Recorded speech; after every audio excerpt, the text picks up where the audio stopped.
Okay, we will be starting in 5, 4, 3, 2. Good afternoon. It is now 4:02, and I'm going to call to order the ASDB board meeting. And can we go ahead with roll call? Mike Gordon, Present. Lynn Davison, Present. Linda Bove, not here, Suke Kneifel, Present. Colette Chapman, Present. yeah, Catherine Cinco, Present.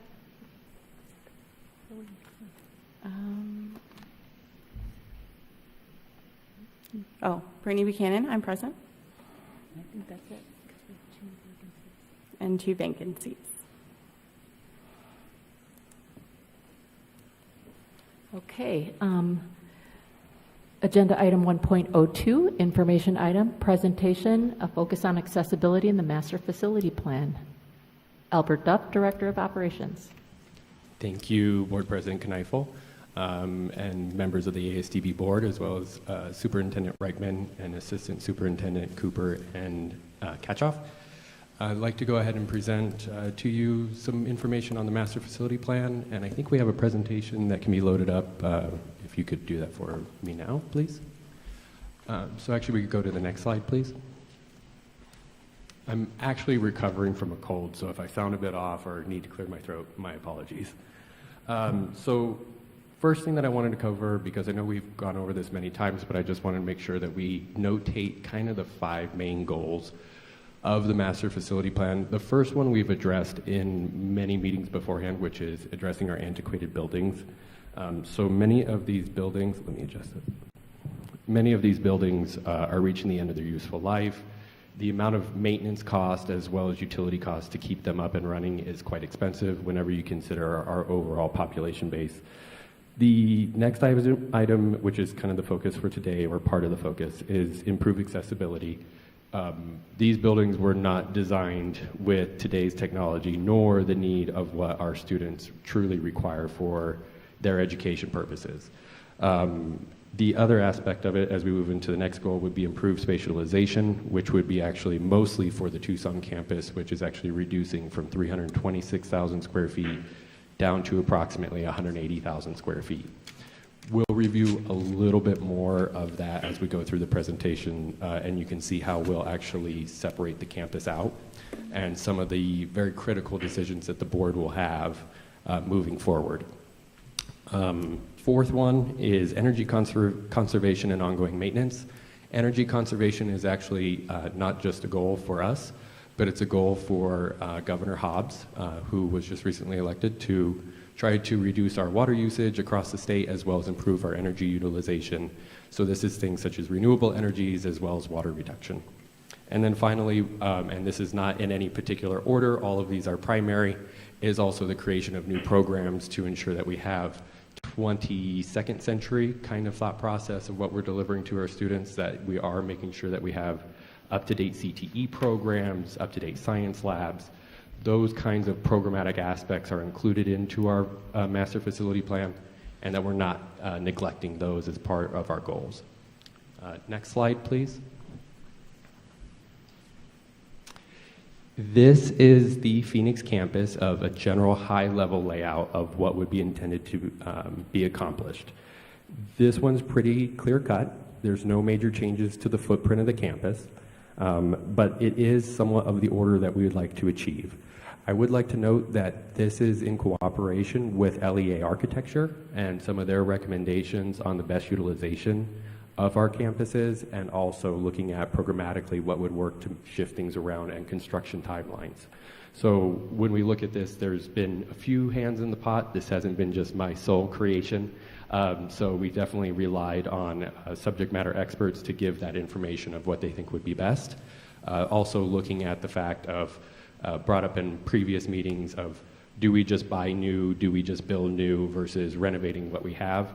Most of these buildings are either solid block construction, have solid foundations. The bones are good. It's the rest of what I would call the arteries, the hearts, the kidneys that need to be replaced out. But the bones are good on all of these buildings, and we've been able to keep those up and running with building renewal funds. So there isn't any major concern with the actual structural integrity of the buildings. It's those internal components and kind of updating to meet the other 5 goals that we talked about just at the last slide. So we'll move forward. I do encourage anybody that's watching online or here in the meeting today, is if you go to board docs, you can actually see this full presentation.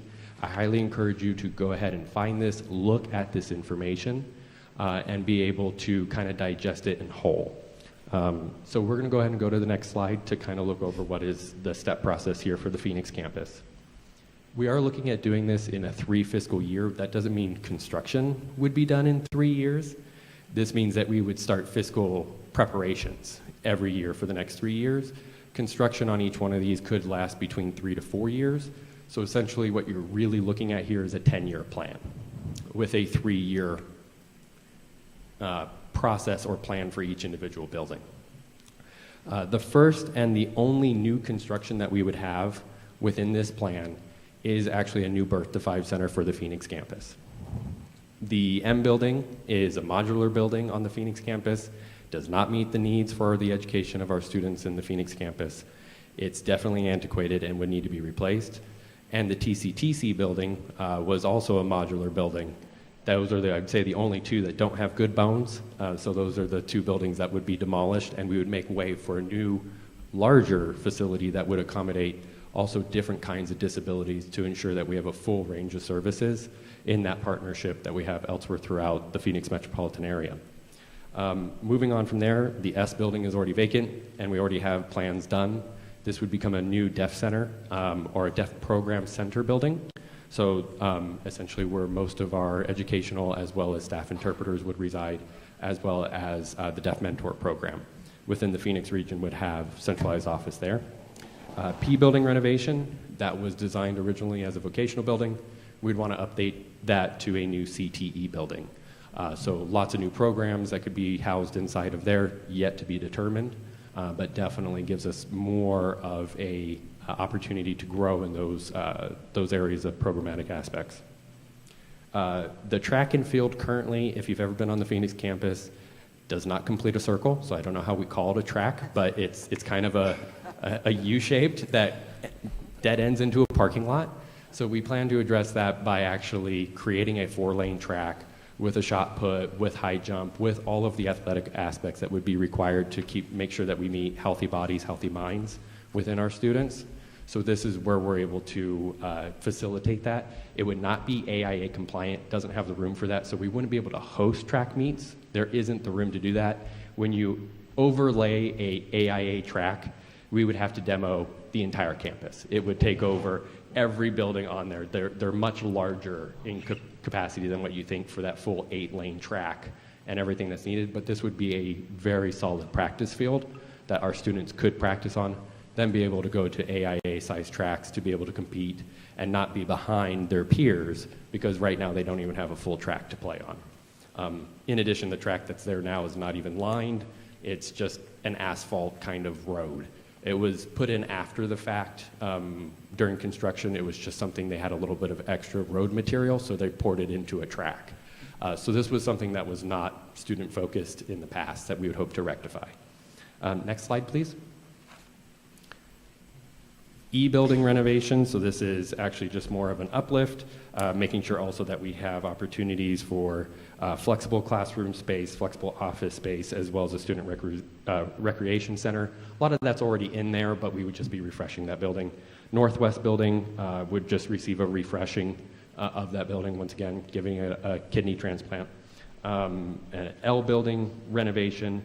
We've already done half of that building. The other half we would go ahead and complete, which would be the IT section of that building.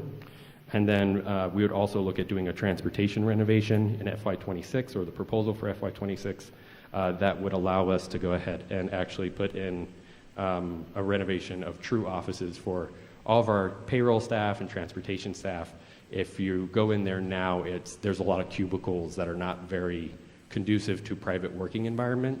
That is critical as we work with student confidentiality. So we'd be hoping to address that in that renovation. Next slide, please. W building renovation. This is very similar, giving it a facelift. I'm going to move through a little quickly here on this section. Cafeteria would be a facelift, just general renovation.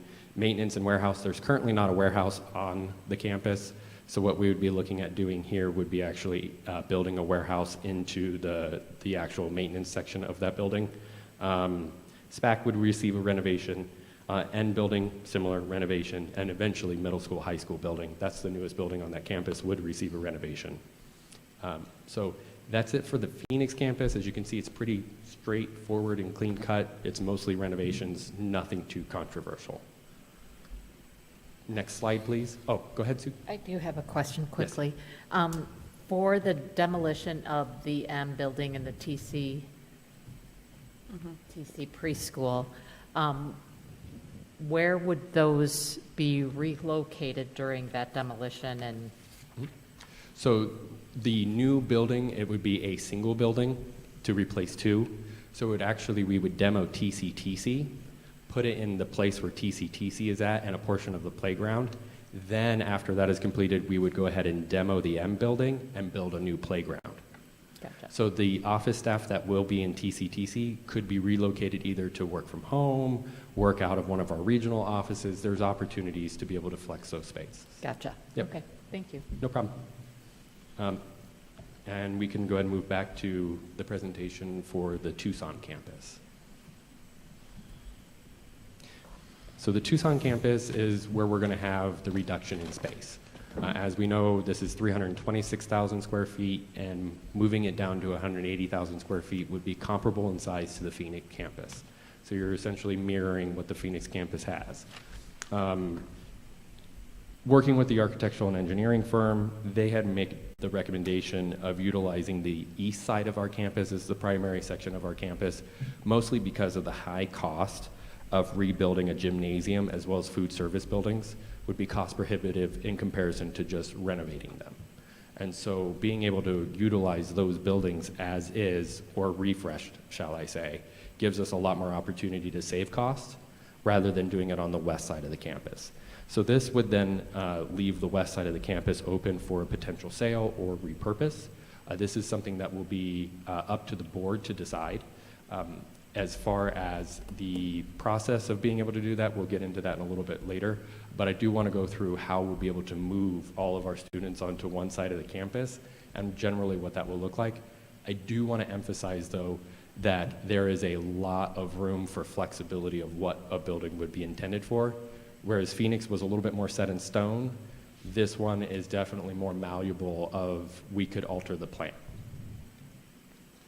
Next slide, please. So Kachina, in order to move everyone onto that side of the campus, we need to be able to move building by building that's there over into something else. So we would start with the Kachina building. That was originally the elementary school building. It's, I would say, mostly vacant. We do have a couple of offices that are utilized in there, but it's antiquated, definitely needs a refresh. We would change that into our business services building and IT building, which currently is in the Apache dormitory. So we would completely renovate that and be able to move those staff in there. That would leave our Apache dormitory open, which then would be able to be renovated into an education building. The overall design and footprint of it would actually work really well as an education building, especially if you changed out some windows and did some major cosmetic changes to the design of the outside of the building as well as the inside. But the square footage of it could either work as our high school or our elementary school. We have it here notated that it would be our elementary school, but that could be changed if needed. Moving forward, then we'd be able to go ahead and take a look at our consolidating all of our dormitory aspects into one building. The largest of the dormitories that currently exist is the Pima dorm. That one's 14,000 square feet, give or take. And we would be able to separate that building into essentially 4 sections. It's already split into 3 currently, so we would have to just split the center section into a double section. That way we could have a blending of different aspects, but we'd be able to separate genders, we'd be able to separate as well as different disabilities and needs. So that would be how we would be able to make that work. There's also a beautiful section in the back that could work very well for a courtyard and play area for students in that area to kind of keep it more manageable with labor as well. Moving forward, next slide, please. This then allows us to also remodel and change the purpose of the Ocotillo building. This building could then become our blind programs, just as Phoenix had the deaf programs. Tucson would have blind programs there. This would house also probably our Region 3 staff. We'd have to work this in, see what this looks like. We might have to see what this will be. But the hope would be, and with the square footage, be Region 3 staff for Tucson, as well as the blind programs and APH program. So all of that would be able to exist out of Ocotillo, giving them a solid home. It's centrally located in the back of the campus, kind of in the center back right now. It's really convenient for an APH aspect to be able to ship material in and out as a loading zone for those areas. That's why that building was particularly chosen. Mechanic shop driveway, this is just something that in the back area there that has been requested by ADOT, who we partner with. We would actually build in a new driveway for our shop and our buses. Yucca Saguaro dorm conversion, this would be, this one still needs some reworking, but this would become our Birth to 5 center, just kind of mirroring the design of what would be in Phoenix, in Tucson. The backside of the campus would have a Birth to 5 center that would have its own loading and drop-off zone. So Phoenix and Tucson would mirror in their programmatic physical components. We would have to build a new bus lot. So there's a section for the new bus lot, and then the elementary building conversion into middle school, high school, or it could stay as it currently is with elementary, middle, and then we could build the high school out of Apache. So there's still some room there of what we would do as we work through this master facility process. Let's see. Next slide, please. Gym renovation, this would allow us to have multiple purposes as well as being able to renovate the gym as a whole. Maintenance and transportation, I would consolidate all of my staff into the maintenance building for maintenance and transportation. We would end up having to build a new fence line. Going on to number 4, CTE, OT, PT Student Health Center would remain essentially the same, but we'd be able to expand the CTE program. We could possibly put the science lab in that location. We could also put the science lab in a few other locations as well, as we just built one, and it's a beautiful science lab, but we'd be able to repurpose all of that equipment. All of it is able to come right out of there, be moved into a new section if needed. So there's still some room there as we work through this process. Food service could also house a library. It's large enough, so we could end up consolidating a library. So far in our survey of this, library is much needed and heavily used. So it's definitely something that we want to have a dedicated home for the library that is fresh and purpose-built for our students. Administration and administration annex building are very last on the list. I like to put our admin folks at the bottom of the barrel. Anyone will tell you that if you come to me and you say you want the nicest car and you're the admin, I'll give you an Impala. So I'm not always nice about that. Next slide, please.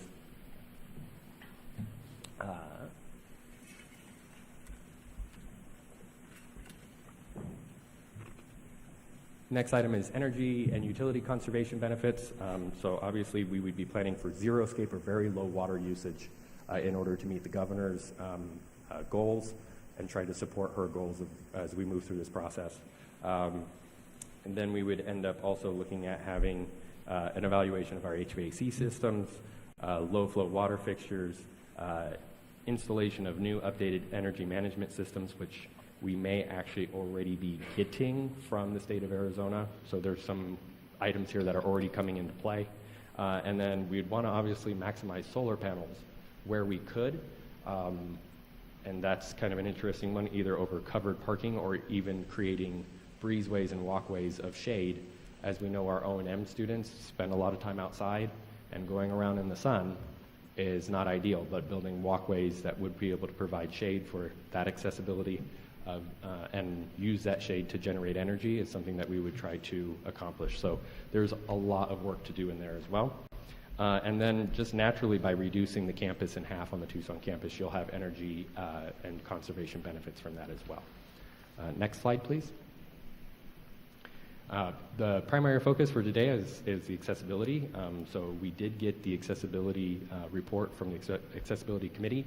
These are a few high-level notations that were notated in that report that was given over to me.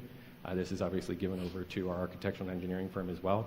There's a lot more work to be done in this area. Take a breath. Okay. Give them guys I can go. I'm sorry. slow down a little bit. Sorry about that. Even sick, I can move faster than most people. So looking at the door access and egress, this is one area that we would definitely want to have a high level of focus. As if you walk our Tucson campus, it is a nightmare for anyone in the VI community, and it is not friendly. So we would definitely want to be able to make that a high priority as we focus of any outdoor area, that it is accessible to anyone in a wheelchair, anyone in a non-motorized wheelchair, motorized wheelchair, VI, as well as our deaf individuals and how they communicate and walk and have to be able to have focus on two areas at one time. So it is a complex aspect there. There is a lot of ADA law and rule, but that doesn't always translate into best practice. And so this is where some research will have to be done of bringing in the members from our deaf and blind community and asking them point blank, does this design work for you? And what do we need to change? And so that's where we'll have a lot of partnership and collaboration whenever it comes to ADA accessibility. That rolls into waypoints and signage. So I am a sighted and hearing person, and I get lost in my campuses. Where is room 302? I can't tell you. So I don't know who did the design for the numbers or how that was worked out as way as waypoints and signage and where you're able to find where you need to go, but it is not friendly. I don't know if it was done on purpose. It almost feels that way. So we definitely want to change that, and that is something that is actually in the architectural and engineering plan, specifically spelled out, to be able to hyper-focus on how that waypoint and signage will work. Improve sound system in key areas that meet the needs of our population. So this is many aspects, but in key areas such as this SPAC, which is the Sports and Performing Arts Center. Really hope we can change the name of that one day, as I think it deserves a better name. There's the playgrounds, which a lot of our students are mobility challenged. Anyone that works in the playground field will tell you that the wood chips are accessible. They are not, and I can see board member Buchanan, who's had experience with these wood chips that are supposedly wheelchair accessible. They're not. So pour and play is a great option. Pour and play is very expensive. And so this is one of those things where it's definitely a priority for us, but it's also something that we'll have to make sure is in there as the dollar value, that it truly is accessible for those students on the playground. We have our little ones in preschool. 5 out of the kids can go play. That 6th one can't. And that's not fair, nor is it okay. And so hopefully with pour and play surfacing, we'll be able to address that. So that's one of the major aspects. ADA compliant seating for all types of bodies. We're not all built the same. So we need to make sure that as we build our spaces and where we're at, we actually have seating that accommodates different kinds of bodies and different kinds of mobility tools for them to be able to work in. And then this is just the beginning. We have had some initial designs that have come out from the Texas School from the Deaf when they did their master facility planning for design for deaf individuals and how their best design criteria is. I've taken that information and given it over to the Accessibility Committee to review to ensure that it's still relevant, as well as some best practices on the VI side of what works for design criteria so we can build that into the master facility plan.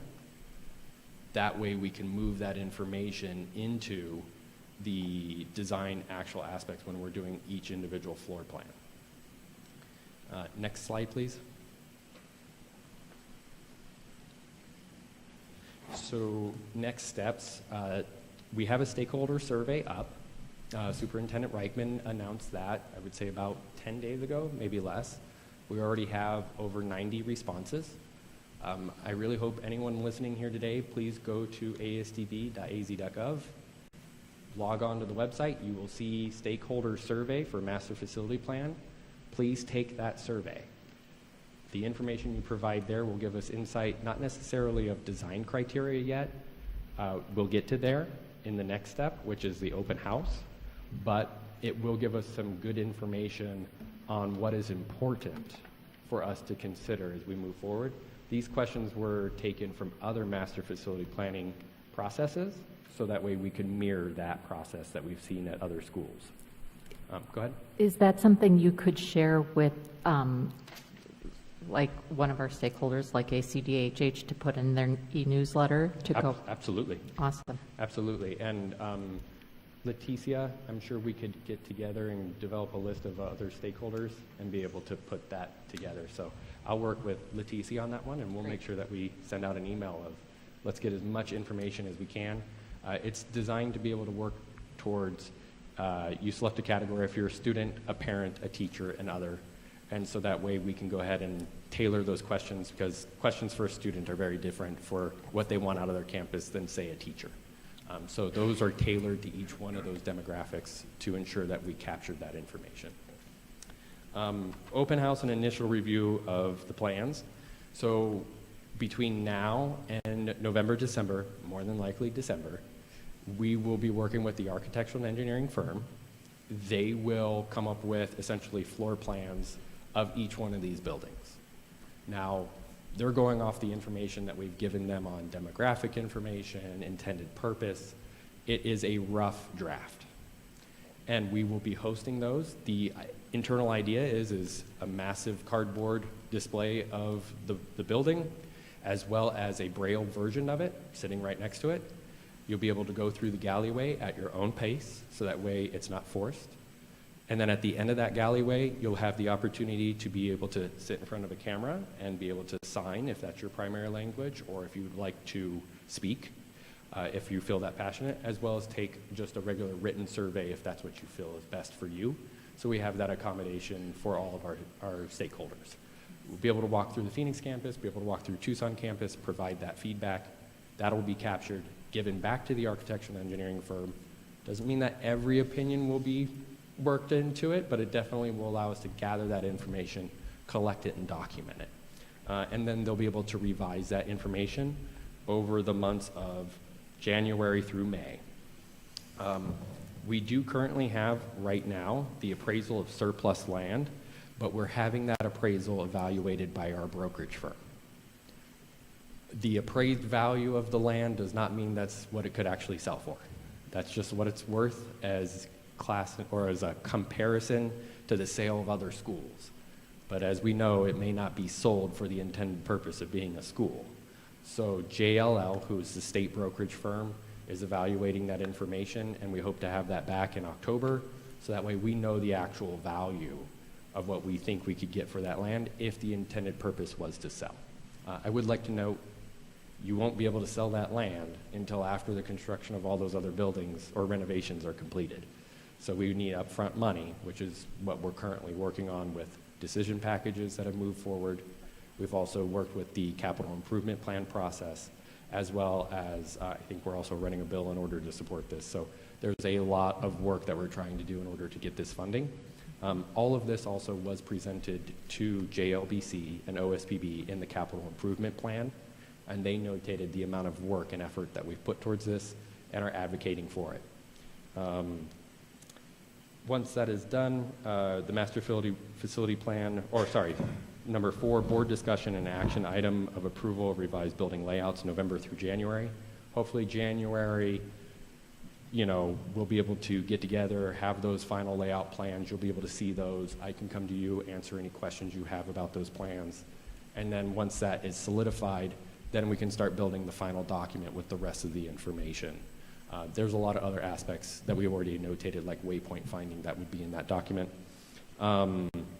And then we'll work on that through December through May, a finalized plan, hopefully June 30th.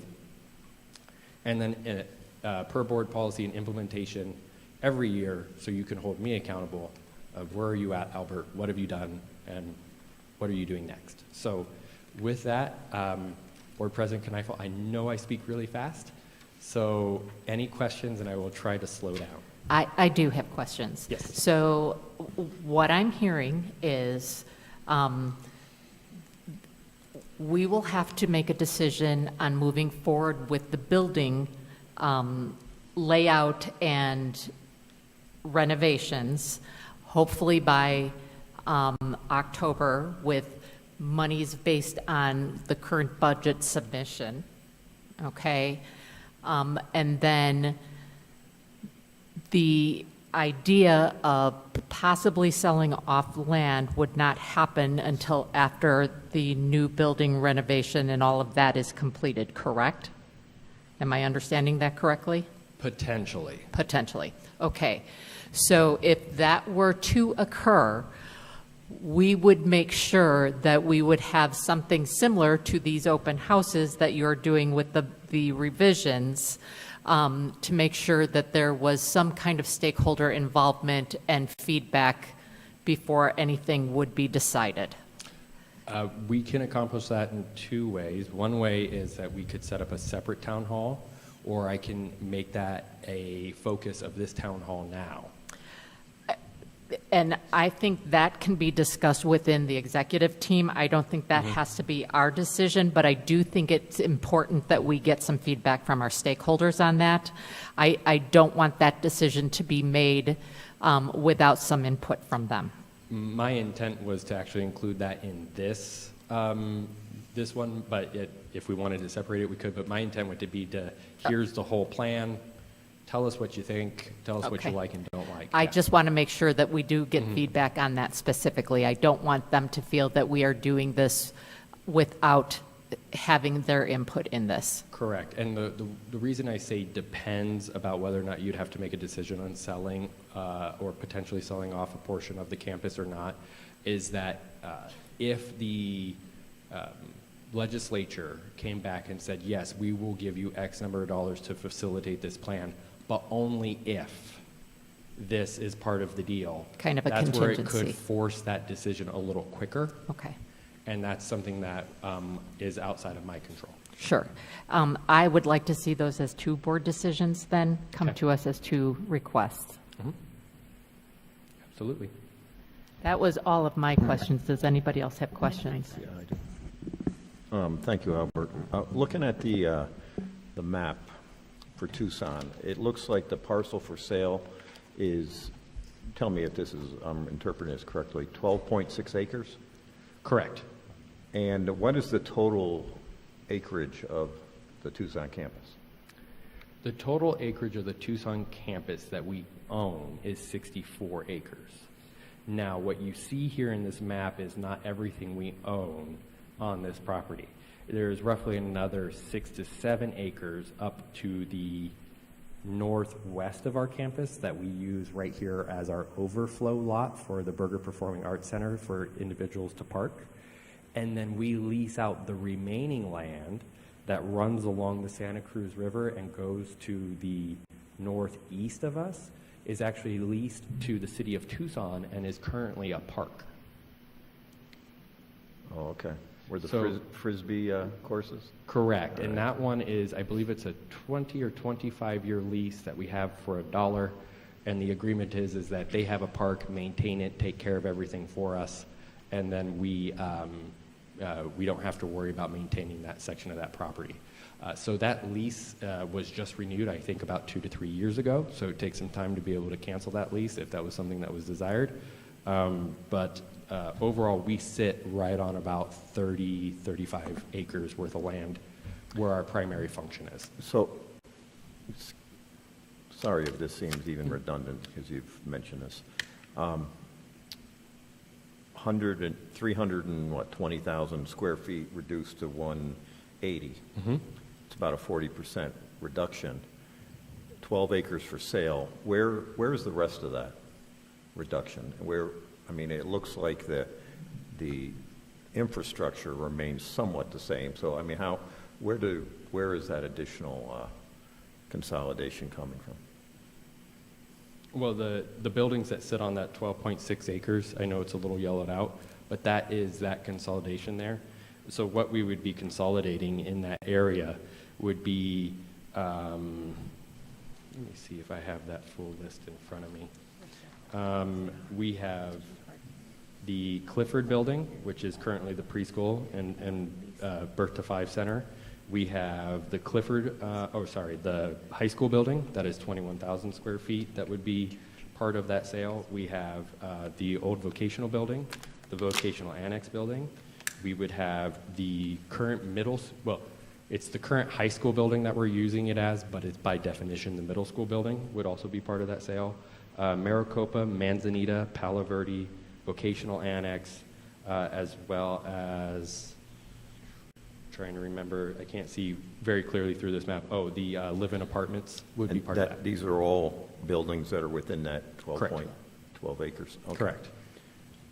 Okay. Thank you. Very different question, but I think worth asking is, in this last legislative season, there was a lot of contention and question about the possibility of ASDB becoming a multi-disciplinary or disabled type of agency. I know that may arise again, probably with further detail and further thought-out approach. With all this architecture and planning going on, with that possibly in the wings, has that discussion come into all the renovation and all the planning that, I mean, this is a lot of work you guys have already done. I mean, tons and tons of work, and I commend you on that. I mean, hours and hours, hard decisions, hard thinking to make make all these pieces fit.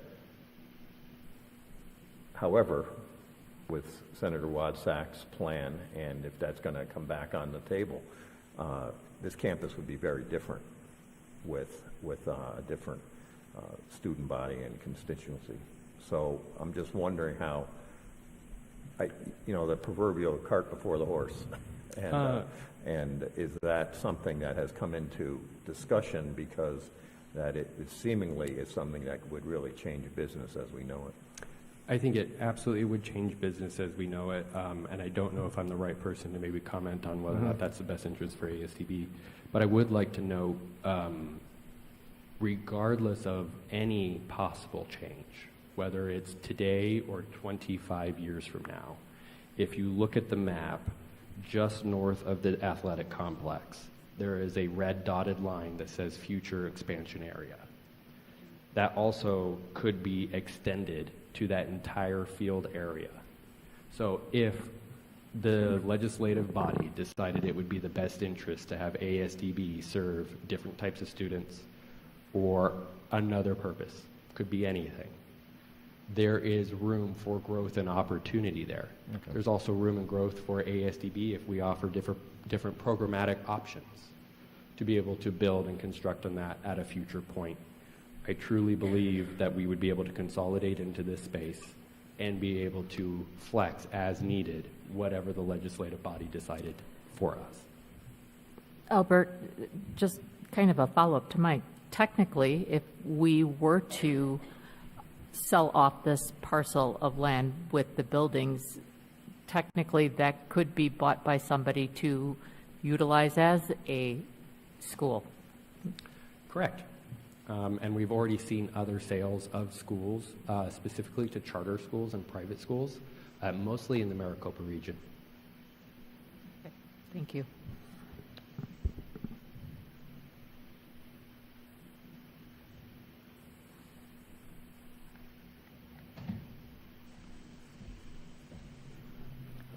Any other questions for Albert? I have a bunch of questions. Go ahead. But no, not right now. No, this is good work. It's a little unusual to go through this much design without determining what you're going to do with that extra land beforehand, particularly just for the sake of raising capital. But then again, as a agency / school / institution, I see that we do have different flexibility. So, thank you, though. This is really interesting and good. Thank you, sir. Yeah. I don't think I have a specific question, but as far as like kind of piggybacking off Mike Gordon's comment, I feel like part of what happened with the legislature too, with that whole becoming a school with multiple disabilities or accepting multiple disabilities above and beyond what we have, was partially when they looked at a lot of our financials. We were spending a lot per student here on the Tucson campus. And correct me if I'm wrong, Albert, a lot of what we're spending per student, or maybe this goes over to Sheena, is because of what we're sinking into currently a lot of our facilities. It's a portion. I mean, to give an example, the water bill on this campus is $134,000 a year. The electricity bill runs just about $500,000 a year. So when you start to take the size of the campus and do that, but with regards to the cost per student, that's a very complicated aspect. That Obviously, oversimplified, yes. Yeah. But if I may be so bold to say that the financial decision for these students, it can't just be financially based. It has to be what's in the best interest of these students. Absolutely. And we as, conversely, we as stewards of taxpayer money also have to steward that with responsibility and respect. And it can be done both. Absolutely. And so one way of doing that is to consolidate the campus into a much more reasonable size. Whether the sale of the land is there or not, it doesn't really, not that it doesn't matter, that's probably a poor choice of words, but it's not a determining factor to the plan of consolidating the campus as a whole into this smaller space. So we are more respectful of taxpayer dollars.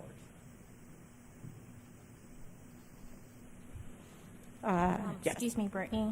This is Shana. I do want to add that it's not just the facilities, but when they're comparing us to other traditional schools, we have specialized educational services Yes. that we provide, so that is not a good comparison. So it, as Albert mentioned, is a complicated factor when Yes. we're looking at the cost per student. But our cost per student here on the Tucson campus is significantly different than our cost per student on our Phoenix campus, correct? Yes, and a lot of that is because of some of the differences. For example, when it comes to facilities, we also have the dorms, the residential The dorms, okay. program when looking at that as well. So there are some other costs that the PDSD campus does not have, that the Tucson campus does. I guess I didn't mean to imply that all of it is obviously our facilities, but I do know that that does play when we look at Yes. what we're doing here, what decisions that are coming down, that we have to decide as a board for our families that we serve, our students that we serve, our community that we serve here.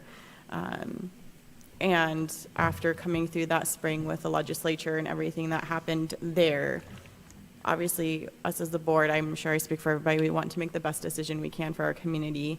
And I'm sure, honestly, we would like to skirt around some of those issues that we did encounter with the legislature, as well as obviously giving our students out here a much more efficient campus, and serve our community and, like you said, the taxpayers with that. So.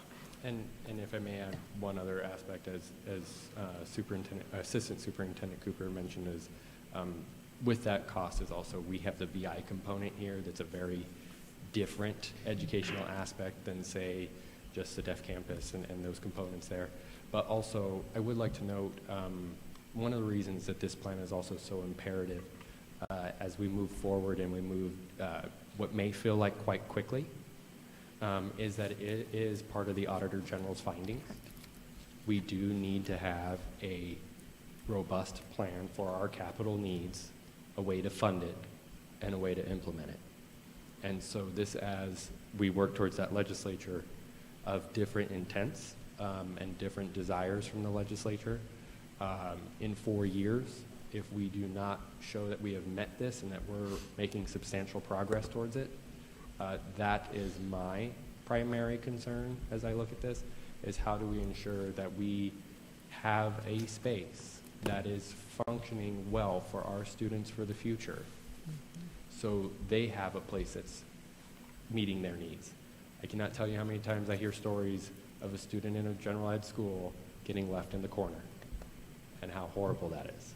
Whereas here, they don't. And I'm proud to say that with some of the work from media, we had our capital improvement plan meeting with the state OSBB and JLBC. We had a wonderful previous video from the seniors, and I presented that video of why ASDB is special. And I had everyone in the room going, "You're really trying to pull out our heartstrings, aren't you?" And I said, "Oh, absolutely. I have every intent to pull at your heartstrings." I got a phone call about 2 weeks later from a project manager who said, "Apparently you made people cry, and now you have millions of dollars coming your way." And so we may not have all of our capital funding guaranteed yet, but we have been told that we're getting approximately $2 million in additional building renewal funds. Now we'll see what actually comes through, because that gets worked out over the next couple months, but that includes a lot of work for HVACs, carpet, as well as what we're going to see in electrical components, as we know, is already a problem. We have a switchgear system that's on the elementary school building that if it fails, it is 18 months before we have a new one, and there is no building and no power. So we have potentially a few $1 million to help deal with that situation as well as doing lighting upgrades for the SPAC. So it is being invested into. There are people that do see the benefit of ASDB. I think there are more that see the benefit than those that don't. And they are advocating very hard to get us the funding needed in order to support our students. So I think this plan and our approach is working. And I think that as we move forward, we'll be able to show that ASDB is willing to do even hard things itself, as potentially selling parts of its own land to be able to do that. And so I think as we move forward with that, it shows that we're all in this together to make a good place. So with that, I'll get off my soapbox. But I think you hit on a very good point. I think that was part of it with the legislature. We have to do a better job of showing them why this school is different and why, they're trying to compare apples to oranges, and why it is different, why it is important, and why these students need to be taught as apples and not oranges. Correct. And I saw Board Member Seiko. Yes, hello. Thank you so much. It was good information. First of all, I would like to say that the work you have done is beautiful. I do have a question I'd like to ask as well. What would you say is the most challenging part of doing this project? Just out of curiosity, from your standpoint, what has been most challenging? And you're right about one thing, that ASDB is a very unique environment, and it has a very rich history. From my understanding, this land was a gift, and I think that we should make better use of it. So I think the one thing that, this is going to be kind of a double-edged sword here, the one thing that has been the most difficult is one of the things that has been the best advocation for this process, and that is the passion of ASDB. Everyone here is passionate about this place. I don't think anyone sits up here and does what we do here because we're just here for a paycheck. I think everyone's very passionate. With passion, obviously, comes some heated ideas, and so we have to work collectively to realize that we're all on that same team, that the goal is that we're all here for those students, and that passion is something that is, like I said, is not really the challenge to get over. I'm glad we have that passion, because without it, we wouldn't have people advocating and championing the way that they are.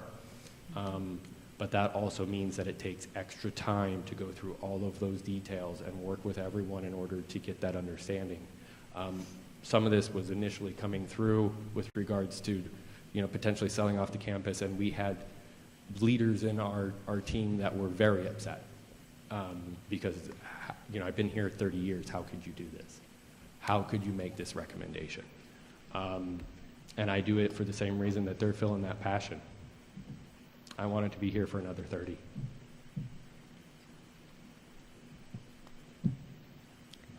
Thank you. Appreciate you. Other comments or questions for Albert?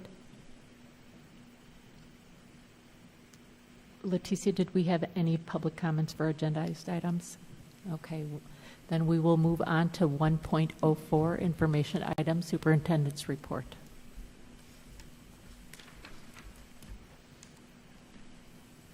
Good afternoon. President Neifel, members of the ASDB Board of Directors, Assistant Superintendent Ketchoff, Assistant Superintendent Cooper, and the ASDB community. Welcome to our board meeting this afternoon. I really appreciate the recent discussion that you all just had with Albert Duff. It is quite an important discussion that we are currently having. I wrote a presentation talking about collaboration, but I think I'm going to throw most of it out the window this afternoon because of the recent discussion that I just heard you all have. I will emphasize collaboration. I will focus on that in my report, but I do want to let you know that this summer and fall for ASDB has been the most collaborative time that I have seen since I've been superintendent. I started in 2016 as superintendent, and we have done a lot since then. You might remember some of the work that we've done.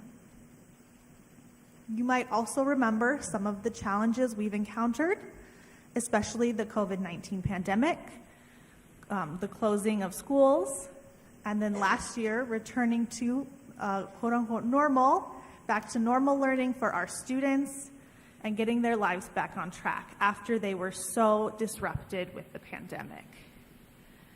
Students didn't know how to behave in the classroom, in the hallways, because of the disruption they experienced over the 2 years.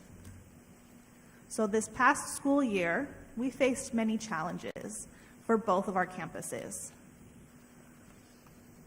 Trying to figure out how we could provide support to our students for their social and emotional learning and growth. And we also had some challenges and realized that we need to make changes to our leadership team. Last spring and summer, we made those changes. We added new leaders, and we are moving forward. And we are already seeing the impact of their leadership skills and the changes that are happening and the collaboration that's been going on throughout the agency. Albert and his work with the Master Facilities Plan really is a collaborative effort. He is not doing that in a silo. He is working with the architecture firm. He's working with us, the administrative team.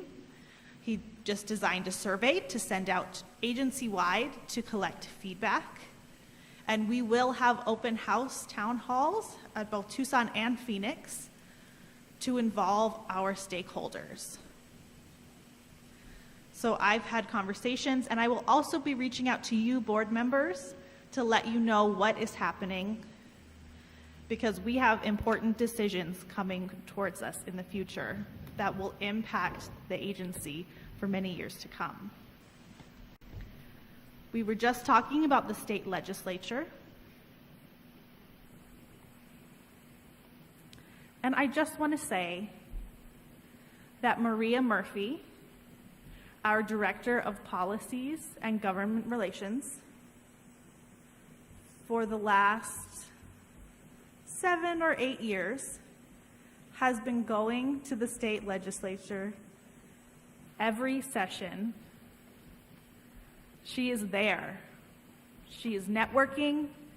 She's meeting with the senators and the representatives. She's talking with them about the unique situation that ASDB is. She's inviting them to come on campus to meet our students.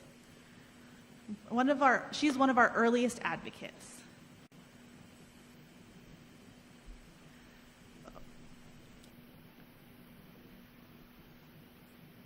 Representative Boyer. One of our earliest advocates was Representative Boyer.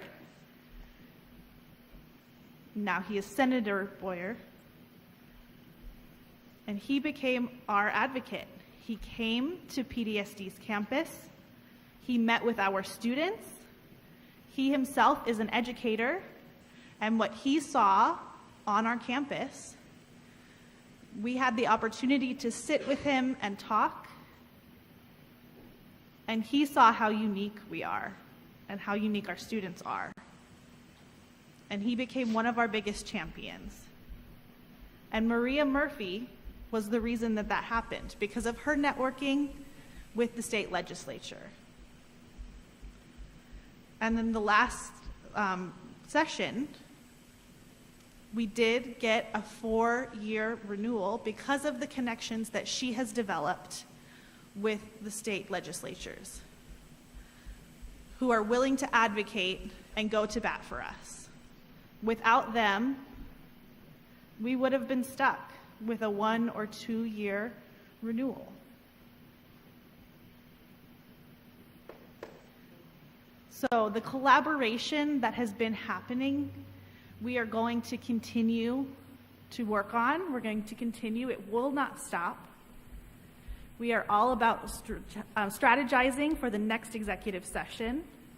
And she is in Phoenix right now, networking, meeting, and talking with people, and getting ready for the next session.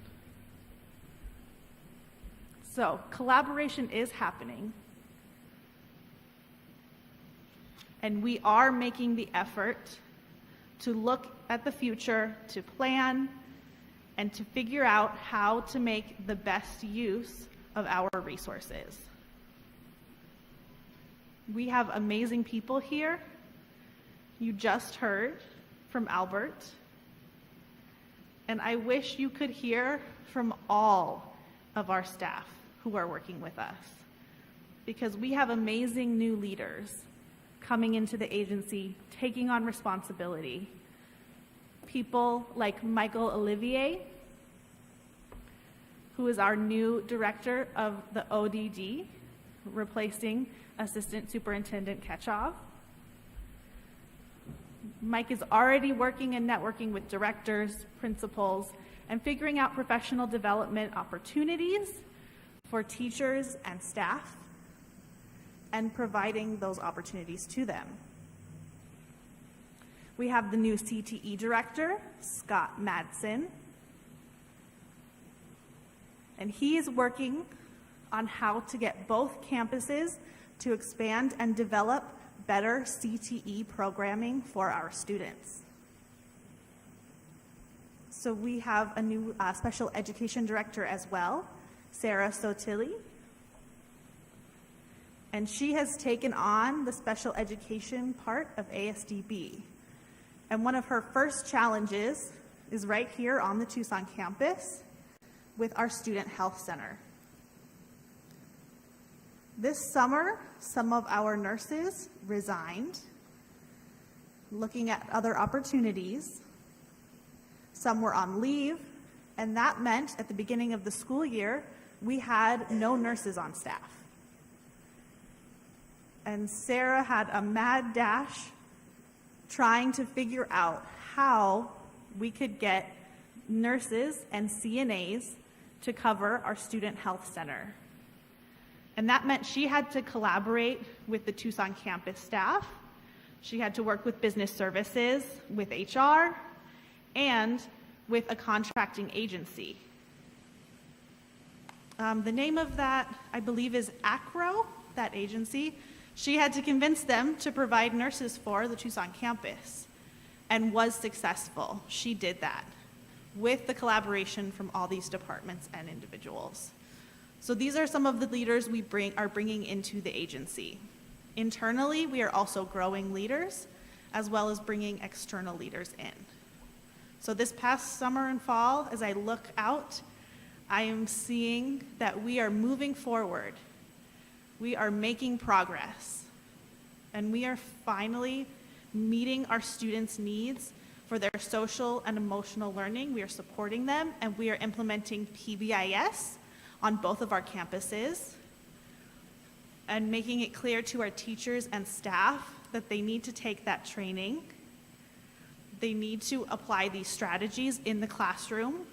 We have clear expectations for the students in terms of their behavior, and we are moving forward. So there is a lot of really positive collaboration activity happening. And I think I'm going to mention one more thing, and then I will stop because I could keep going on. I do apologize for those whose eyes are glazing over. But I did mention this summer, in July, Dr. Jennifer Scarborough hosted a 3-day interpreter summit. And I went the first morning, and there were 80 interpreters in the room from all over the state of Arizona. And it was the first time that they had gathered in one room in 17 years. So that was about 10 years before my time. And the energy and excitement in that room was palpable. The practice they provided for those interpreters, for our educational interpreters, about their roles and responsibilities, about the cultural and linguistic needs that they needed to provide for their students and the students out in the public schools. That 3-day summit, we could tell the interpreters were so excited and also exhausted after that, but they are going to host a summit again next year. They've already been getting requests for that. And we have other groups who are planning summits as well. So we really are, we did start this school year in a way that we have not been able to do for a long time. There are a lot of really good things happening here. The last 2 board meetings, I talked with you all about accountability. I talked about how you know we are doing what we are supposed to be doing. And now I'm talking about collaboration. We're working on ACT, our operating principles. And I really do believe that. So this collaboration does depend on trust and relationships. Without trust and relationships, we cannot collaborate. And we are collaborating.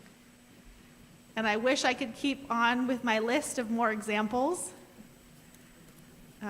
But if you do want more, I'm happy to provide that. I'm sure the 2 assistant superintendents will also give more examples in their reports as well. Thank you.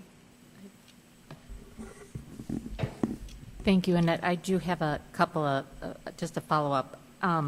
I want to say thank you because I do appreciate the board updates that you provide for us.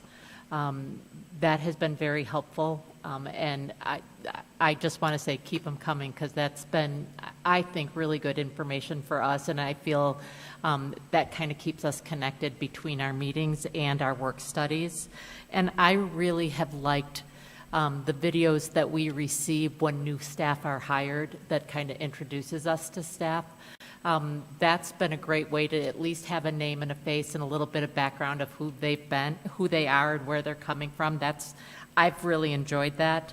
And this is kind of to Albert and you, but when the open houses happen, I'd really like to make sure that the board is invited to those so that we can see those plans as well. I think that would be really great. And that was all Absolutely. I wanted to just add. Does anybody else have questions or comments for Annette? Okay, moving on to 1.05, Assistant Superintendent Ketchup. All right.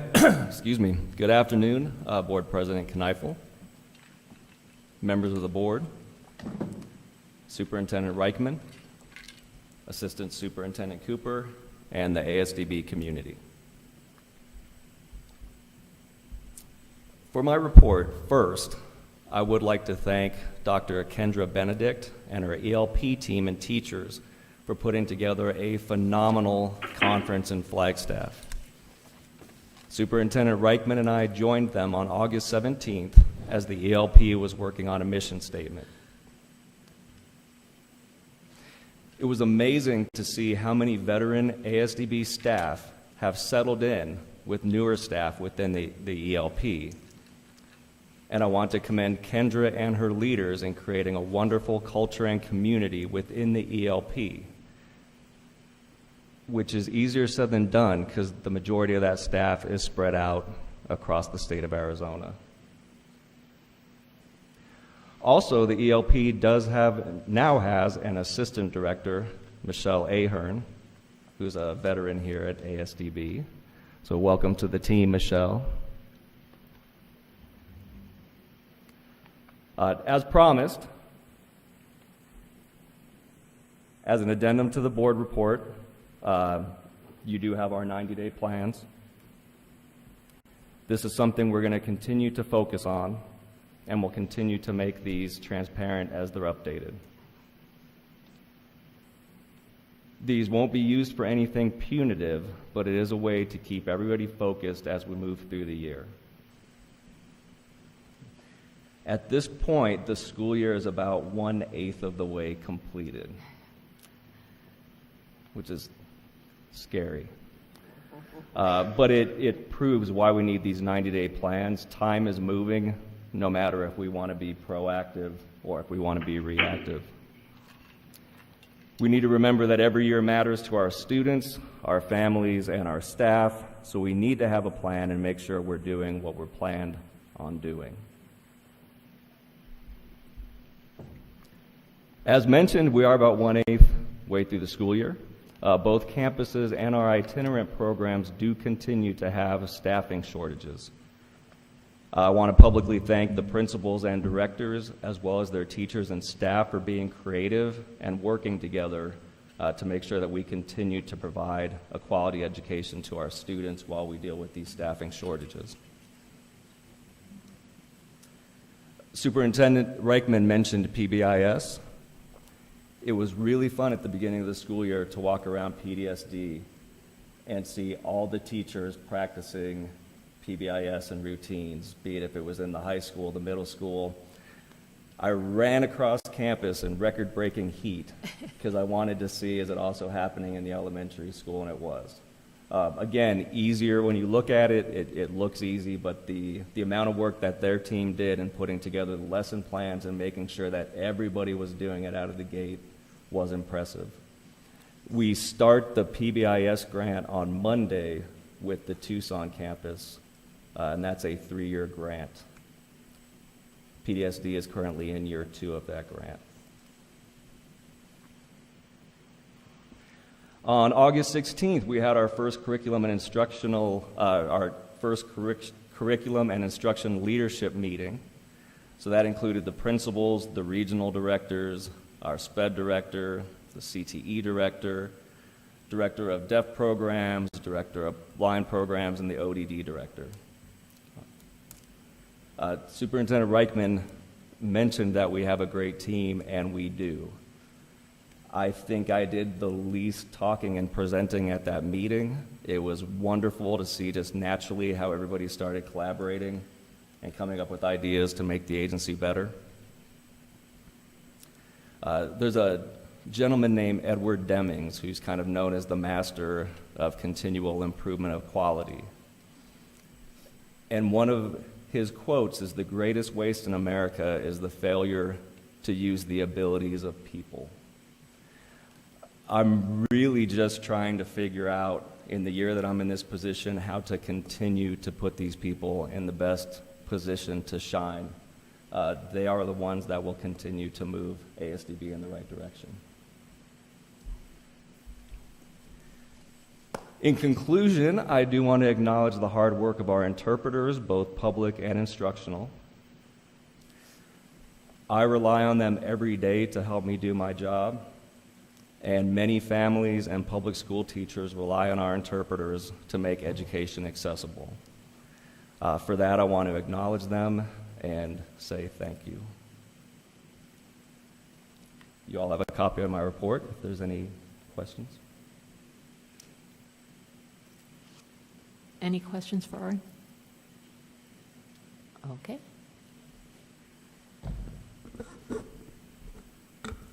Moving on to 1.06, Assistant Superintendent of Agency Operations and Support Services.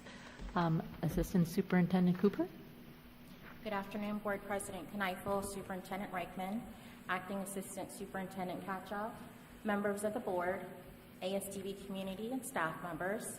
These last few weeks have been an exciting time of the year for the Operations and Support Services team as we all welcome the students, staff, and their families back to our schools. The team have been working diligently to support the instructional staff so that all students have what they need to be successful learners this new school year. The information technology team has been busy setting up equipment and electronic devices, working on cleaning up our network ports, and completing the copper cabling project. The media team has been working on various agency-wide products, such as updating our agency websites, recording and posting the superintendent blog, creating a new agency brochure, and planning for the upcoming town halls and open houses. We still have many vacant positions open, so our human resources team continues to work on addressing the ongoing recruitment and retention challenges.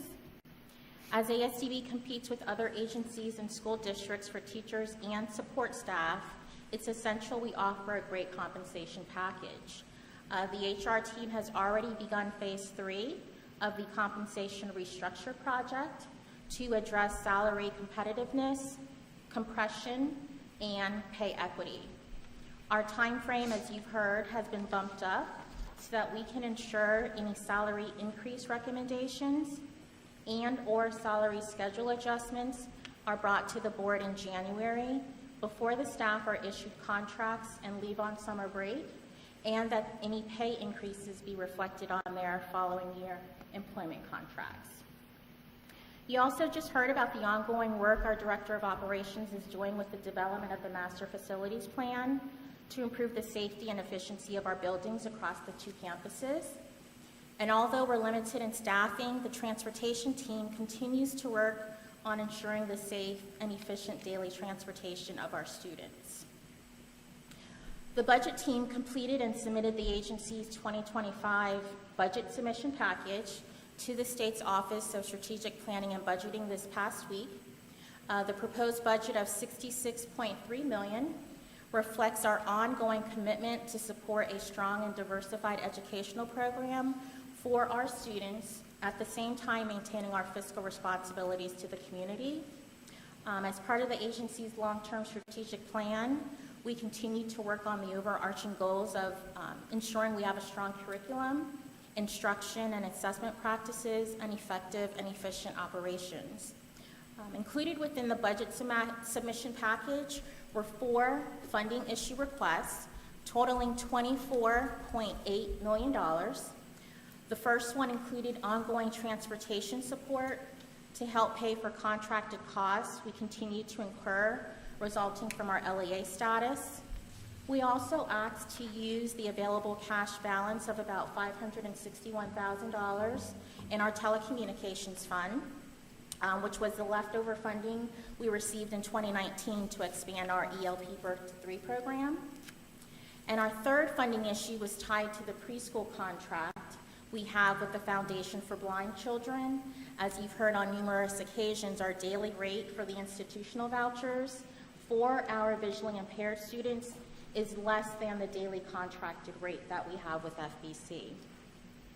The fourth funding issue was to seek funds for the implementation of the Master Facility Plan, as you've heard from Albert. Not only did we ask for these 4 funding issues based on the projected fiscal needs for 2025, we also asked for supplemental funding for this current year for ongoing transportation costs, since the funding we received last year was one time. We hope to be able to receive most, if not all, the funding that we've requested, and as you've heard Albert mention, we're exploring different alternatives, whether that be through running a bill, through the decision packages and other mechanisms, and also with the help and support of our new grant developer, looking at other alternative funding as well through grants, whether that be federal, state, or private, as well as donations. As you can see through the report, we are committed to taking a holistic and strategic approach to ensure that the ever-evolving needs of our students, whether that be academically, socially, physically, mentally, and emotionally. With that being said, we've had a number of ongoing changes to our environments and our work processes. And not everybody has been receptive to the change, and I know it's difficult to accept and embrace, for example, through the centralized services that we've done within the team.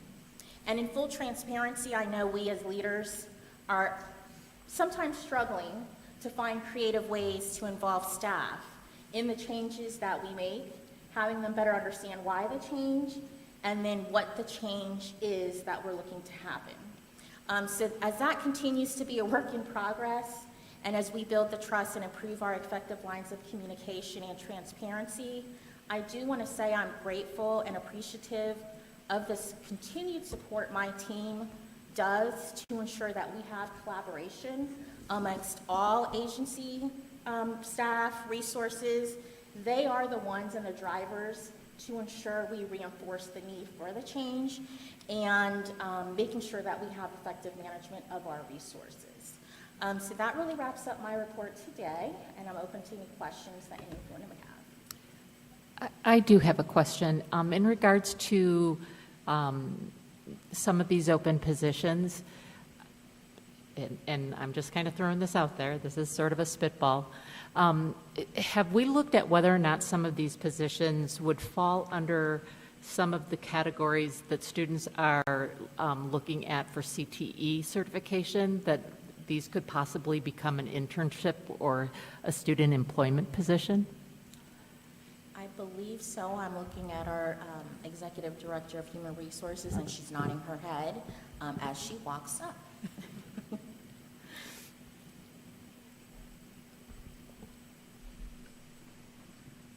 Good afternoon. Anita Pyatt here.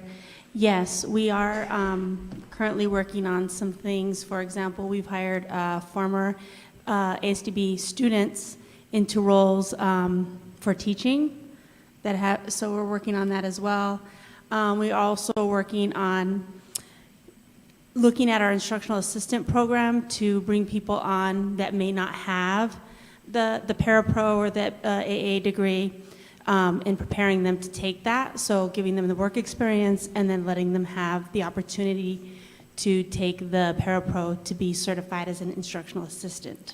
I'm even thinking of some of the kids that are going to some of the CTE programs, either here at Tucson or up on the PDSD campus, where they're going for a certificate program that they can then start work once they have that certificate, that maybe they could work, 10 hours a week as a student employee or something like that while they are doing their CTE program even. Just a thought. Are you referring to students that work in, I know we've had some that work in human resources and IT and business services, as well as other programs within the agency? I'm just thinking even, I'm trying to think of what some of the CTE programs currently are at, like Westmac and some of those places that they could possibly, some of them are in food services, some of them are in, I can't pull them out of the air right now. Excuse me, Yep, Board but President Knife, I do want to mention that Acting Assistant Superintendent Katchoff just mentioned maybe we may want to have our new CTE director speak a little bit more about that and some opportunities that he may have to help support the vacancies that we have within the agency.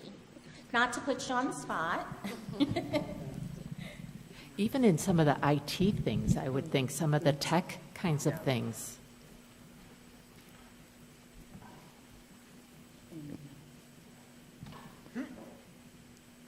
Can you see me okay? Okay. Hello, everyone. Thank you for having me. My name is Scott Madsen, and I am the new CTE director.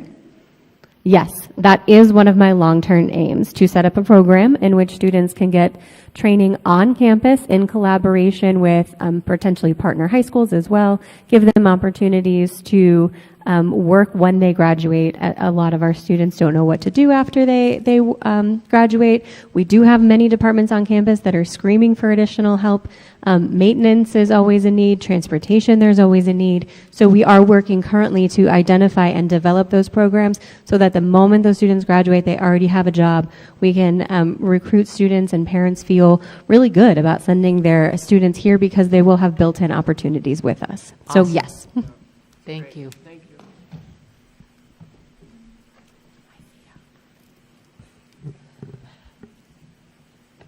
That's all I had. Thank you.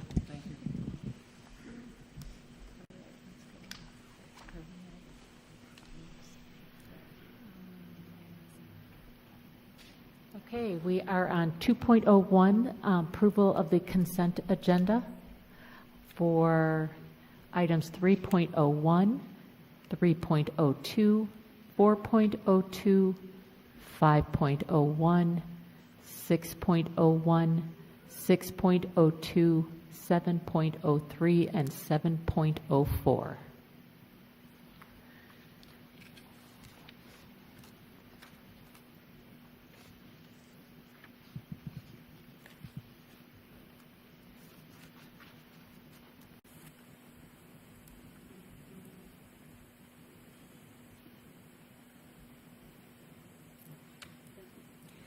I think it's safe to say that we all need more coffee.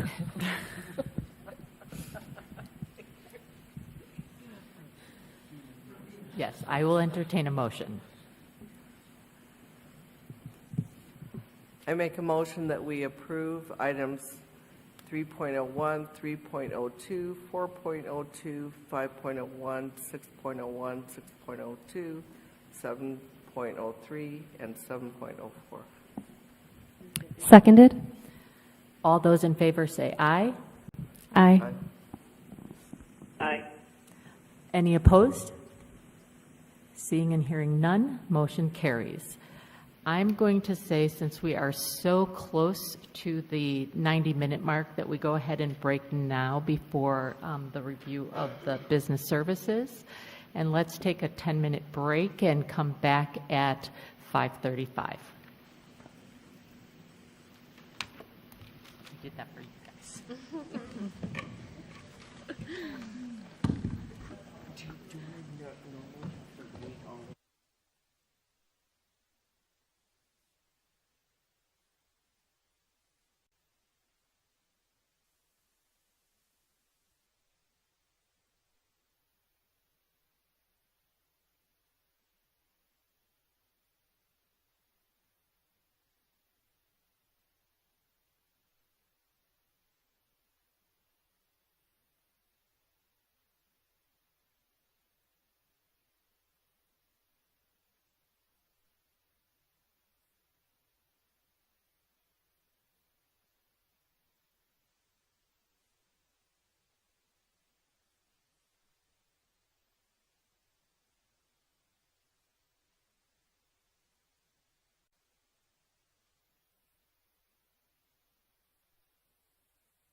Exactly.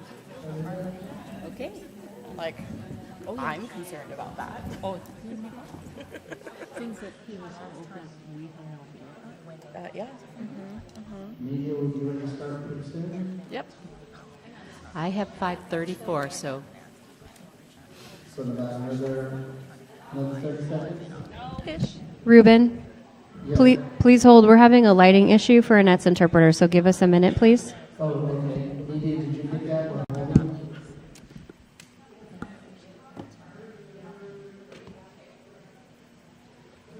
I'm in my car. Like I don't have Looking for an iPhone charger. Yeah. I brought this, but I didn't actually bring the wire. Yep. No, it's in my car. Sorry. If it dies for me. Thank you for the reminder, guys. I appreciate that about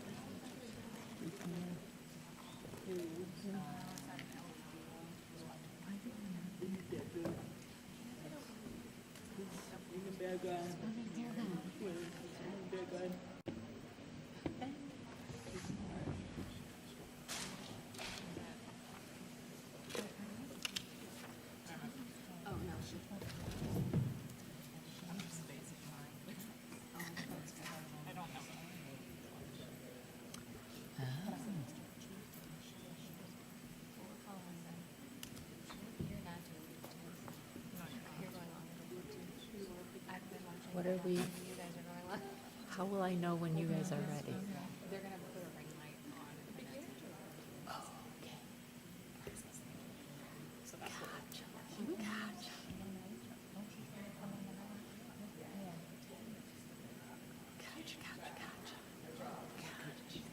We're waiting for a ring light. So we are still holding you for a light? Yep, we're waiting for a ring light. Okay.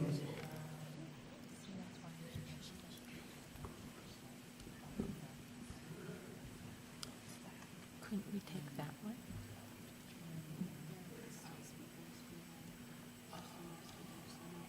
We have no speakers. Okay, yeah. You're right, sorry. I was trying to be efficient. Okay.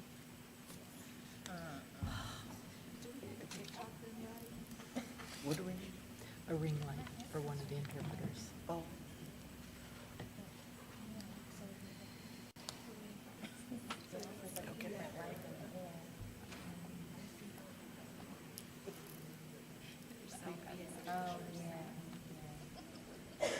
They could have this bright one that's shining straight in the neck.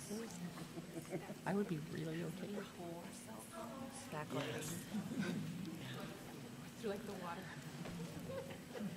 I get that, but it feels like it's like.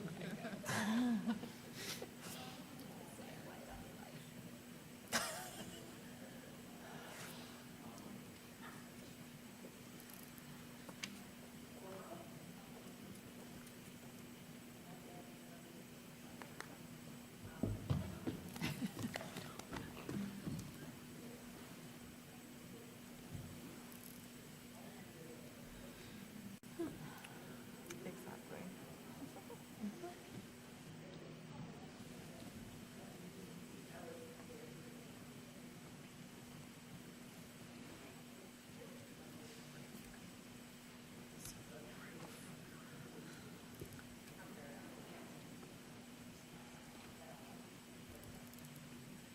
We can take that off. Sorry, we don't have the light that we thought we did. So, we have like a lamp we can put in front of her.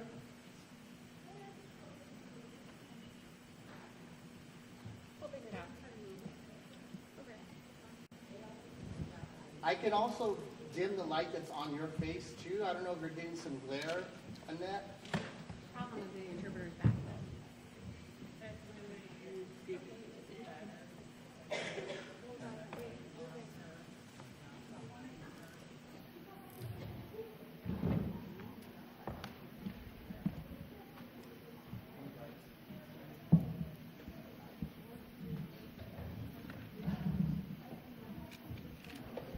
Test.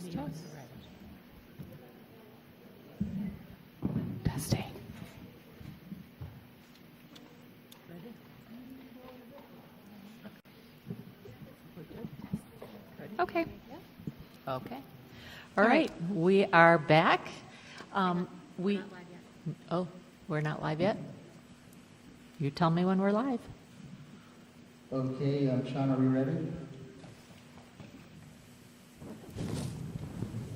Okay, let's start now. Okay, we're back now. Moving on to item 3.03, action item, approval of 301 performance-based plan for 2023-2024. Assistant Superintendent Katchoff.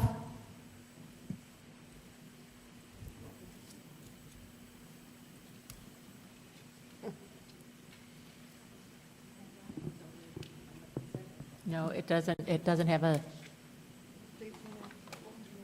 doesn't have a little star by it. All right. Good afternoon, Board President Kneifel, members of the board, Superintendent Reichman, Assistant Superintendent Cooper. The information has been provided on that item if you have any questions.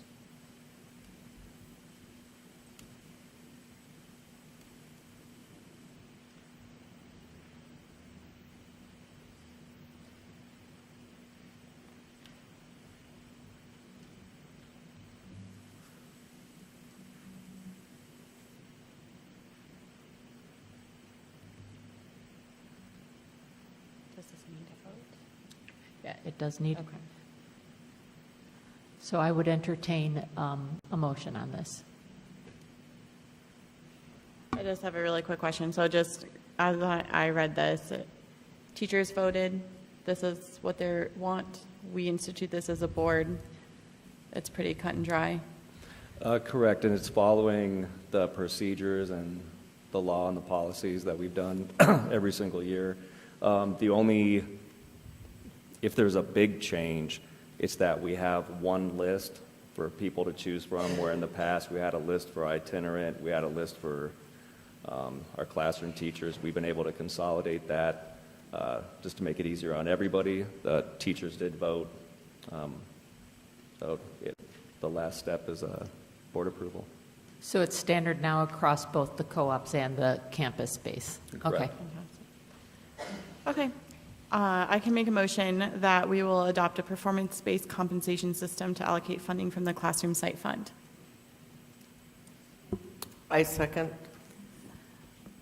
I have a motion and a second. All those in favor say aye. Aye. Aye. Any opposed? Hearing and seeing none, this motion is approved. Moving on to 4.01, information item, finance report. Kim Bittrich, Director.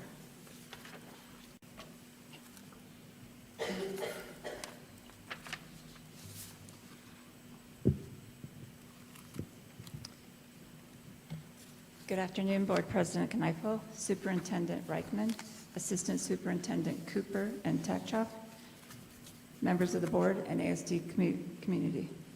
You have been provided our most recent board report that covers the financial data for June 2022 and 2023. The data was covered in more detail at our most recent Finance Committee meeting held last Thursday, August 31st, with Board President Kneifel and board member Mike Gordon. Also in attendance were Superintendent Reichman and Assistant Superintendent Cooper. In addition to reviewing the June budget to actual reports, we discussed the budget funding issues for 25 that was submitted on August 31st to the OSPD and JLBC. Assistant Superintendent Cooper already went over those funding issues, and the full budget is available on our website under the information section for your review.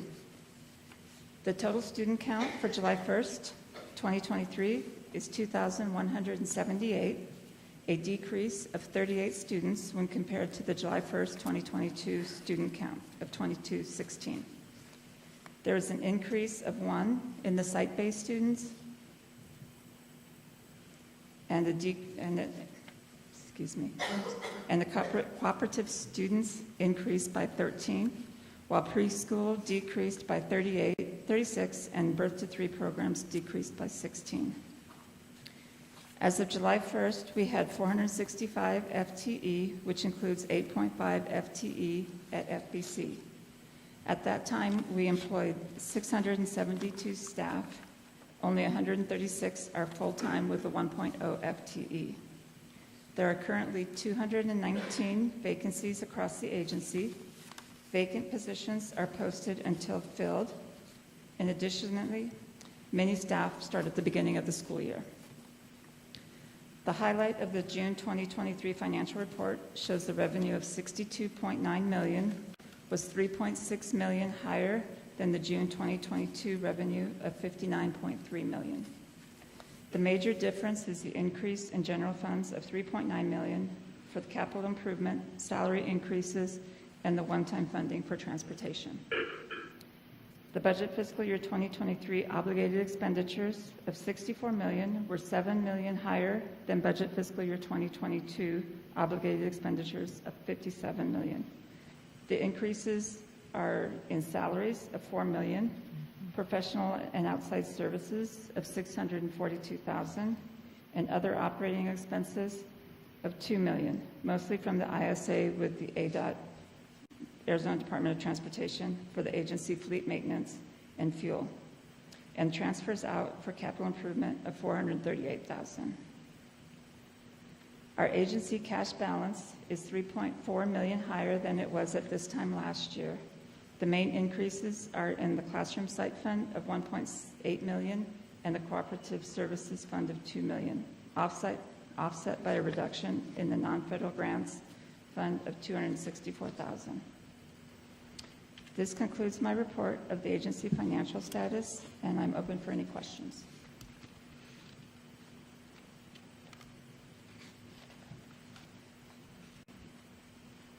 Any questions?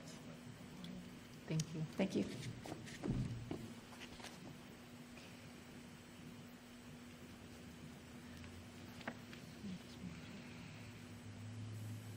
All right, moving on to agenda item 7.01, information and discussion item, introduction and possible discussion of policies G, CKA, and GDFA. Maria Murphy, Director of Policy and Government Relations.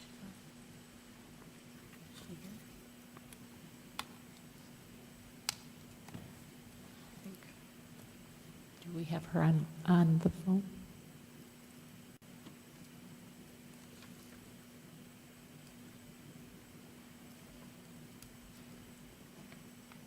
Maria, are you there on the phone?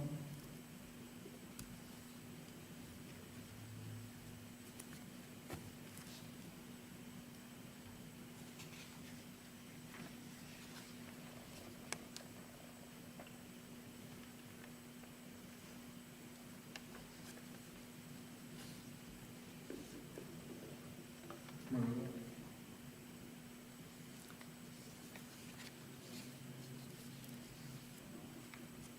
Oh, hello? Yeah, there you are. Thank you. Okay, I beg your pardon. Good evening, Board President Kneifel, members of the board. It's a pleasure to be with you this evening. All of you have the red lines in front of you. They were posted to the website. We have not received any questions or comments. But at this time, I would like to make myself available for any questions from you.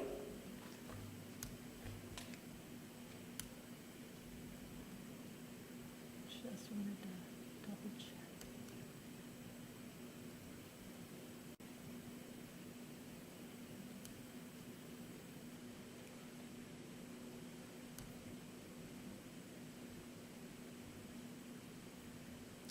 Are there any questions for Maria on these?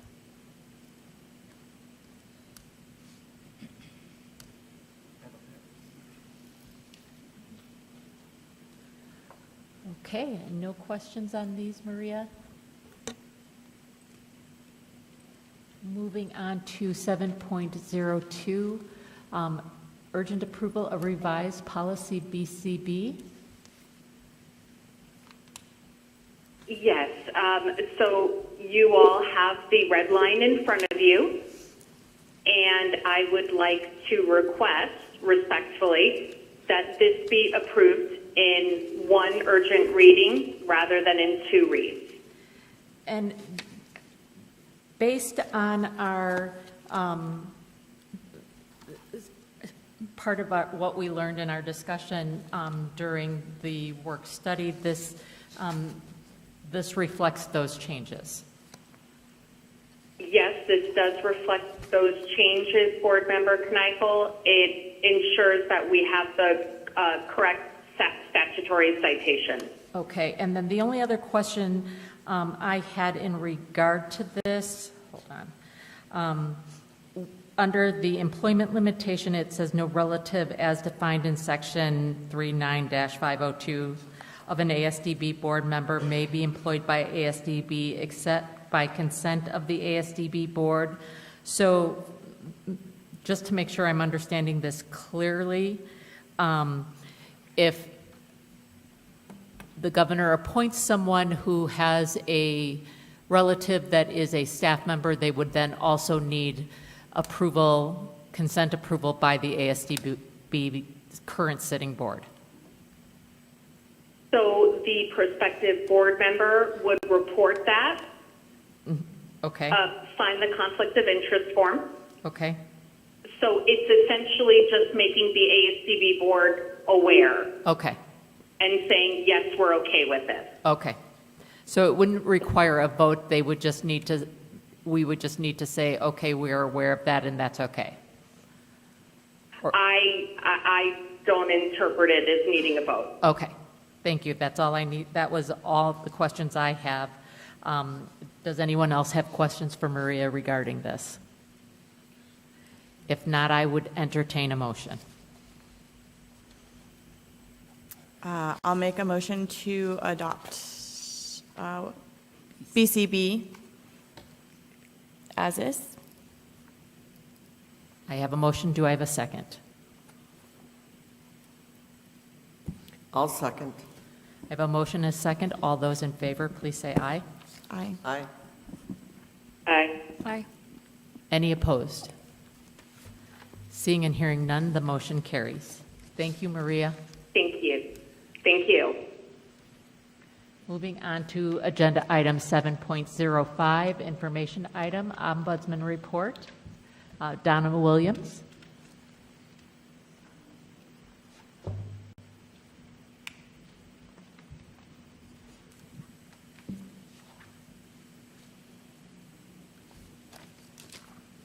Okay, Donna Williams here, ASDB Ombudsperson, Board President Kneifel, Board members Superintendent Reichman and Assistant Superintendents Cooper and Chekhov, and the ASDB community. I am honored to be here to present my second now semi-annual Ombudsperson report. I submitted 2 documents for your consideration. One of those items is the focus group executive summary and recommendations. I'm not going to be presenting from that document. I will summarize the highlights in my ombudsman report. So if we could run the slides, if possible. Otherwise, I'll just present from the slides that I have in front of me. So basically, I've been engaged in the same activities that I started with back in July of 2022. And that's been ranging from providing information to staff and those that reach out to me, to facilitating focus groups, which I'll talk a little bit more about later, to conducting mediations. I've included the continuum of available services diagram in my presentation because I can comfortably say that I have engaged in services across the continuum. So that would be from the information, which is kind of the least involved of what I do, all the way to mediation, which is probably the most involvement that I have with ASDB staff and others. So just to give you a sense of the aggregate data from my last reporting point, which would have been now from January of this year to June, The users have not really decreased, but I think the way that people contact me has. But you can see from the pie chart that there were 12 request forms submitted. So in the beginning of this process, we wanted to create a way for people to reach out to me where it would be easy for me to catalog that usage. And so we created a request form. It's really a Google Doc, and it populates a spreadsheet. So then I can go back and see who it was and what they needed, and then report to you what that activity was. So 12 people followed the rules and used that document, and you can see in terms of what those individuals needed. It continues to be the majority of staff and personnel at ASDB. I had some contact by community members and some administrators as well. So the reasons have remained fairly consistent with, not surprisingly, interpersonal conflict being the highest among the reasons for the contact, followed by procedural concerns and policy concerns. And other, I would say, is typically, here's where I am, here's where I'm trying to go, how do I get there?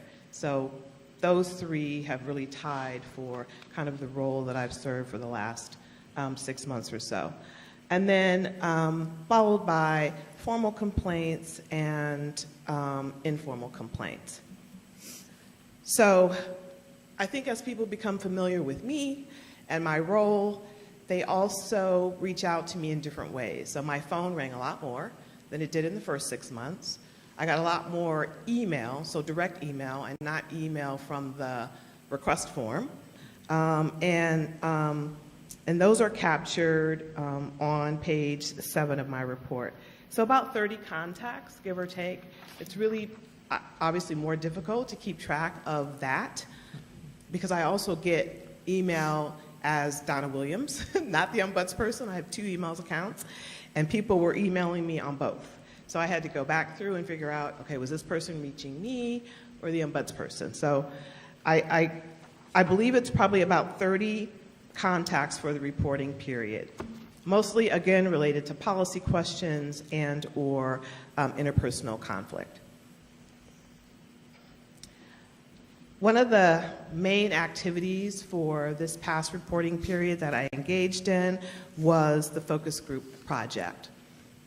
I think I covered in my last report that a summary of the 2022 employee satisfaction survey really landed on 3 different buckets, and one of those was improved communication. And so we really needed to take a deeper dive, though, into what that really means. It's such a broad category, and we really wanted more specific, actionable data so that we can start to make some changes in that area.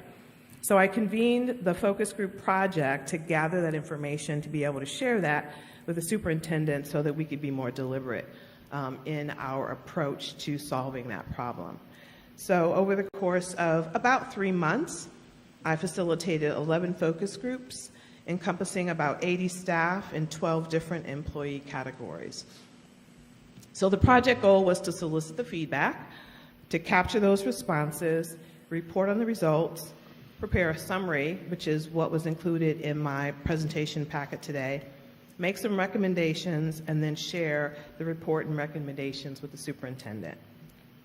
So just to give you an idea of some of the results that came from that effort, there were 4 themes that came out of the focus groups. The first one was the need to have a comprehensive communication strategy.